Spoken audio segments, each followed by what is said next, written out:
आपका स्वागत है राजयोग फडजी सेवा में। हम आपकी सेवा करके प्रसन्न हैं। आज ही जुड़ें। जॉइन अस इन सेवा। राजधानी एक्सप्रेस मध्ये आपले स्वागत आहे। हा वेगवान प्रवास तिरुवनंतपुरम ते हजरत निजामुद्दीन पर्यंत आहे। तिरुवनंतपुरम हजरत निजामुद्दीन राजधानी एक्सप्रेस गाडी क्र 12,431 बाबत आज रविवारी 17 मे 2026 पहाटे घडलेल्या या घटनेचे सर्व प्रवासी सुखरूप। सर्वात महत्त्वाची आणि दिलासादायक बाब म्हणजे या अपघातात कोणतीही जीवितहानी झालेली नाही आणि कोणीही प्रवासी जखमी झालेला नाही। सर्व 68 प्रवाशांना वेळेत सुरक्षितपणे बाहेर काढण्यात आले। ही आग रविवारी पहाटेचे 5:15 वाजताच्या सुमारास लागली।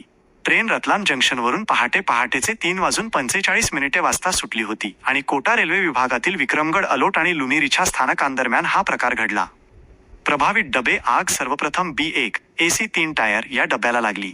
पाहता ही आग त्याच्या मागे असलेल्या SLR कोच म्हणजेच लगेज कम गार्ड व्हॅन, सामान आणि गार्डचा डबापर्यंत पसरली।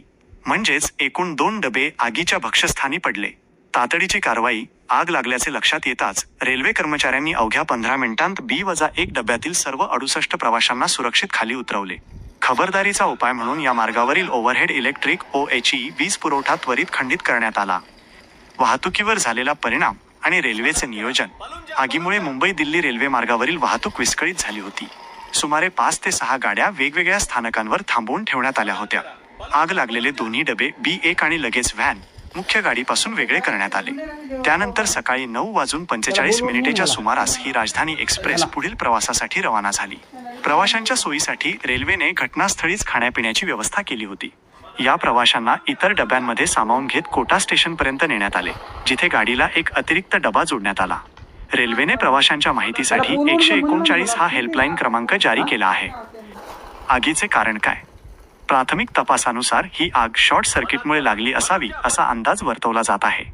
मात्र रेल्वे प्रशासनाने या संपूर्ण घटनेच्या उच्चस्तरीय चौकशीचे हाय लेव्हल इन्क्वायरी आदेश दिले असून देशभरातील रेल्वे डब्यांच्या फायर सेफ्टी सिस्टीमचे ऑडिट करण्याचे निर्देश दिले आहेत। नवनवीन बातम्या आणि ताज्या घडामोडी पाहण्यासाठी राजयोग चॅनलला आजच सबस्क्राईब करा। नवनवीन अपडेटसाठी आमच्याशी जोडून राहा।